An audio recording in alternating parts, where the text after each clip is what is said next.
Yes sir, isang magandang balita dahil ang ating Gilas Pilipinas Women's 3x3 team ay aabante na sa quarterfinals ng FIBA Asia Cup matapos iswef ang Pool C. Ang ating Gilas Women's ay dumaan pa nga sa qualifying draw, undefeated din sila doon at dito nga sa kanilang unang assignment sa main draw ay na-upset nila ang third seeded na Mongolia 19-8 sa pangunguna ni Jasmine Hoson na nagpaulan ng mga dos.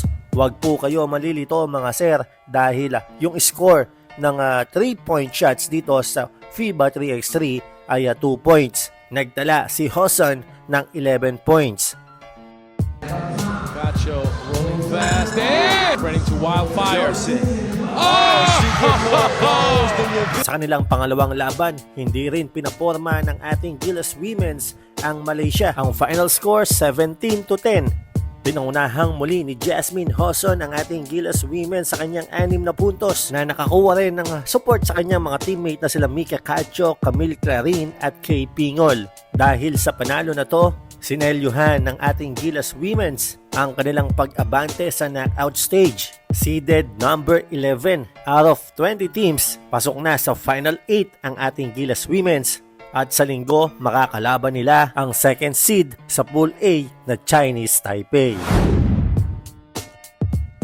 Samantala ngayong araw ay uumpisahan na rin ang ating Gilas Men's na binubuo nila Ping Eximiniano, Yutien Adrada, Ruben Saldua, Joseph Sedorifa. Nasa Pool C ang ating Gilas Men's kasama ang mga koponang Japan at Australia. Unang makakalaban ng ating Gilas Men's ang Australia 6:30 Philippine Standard Time at susundan naman yan laban sa Japan bandang alas 8 ng gabi. Maraming salamat and God bless you all.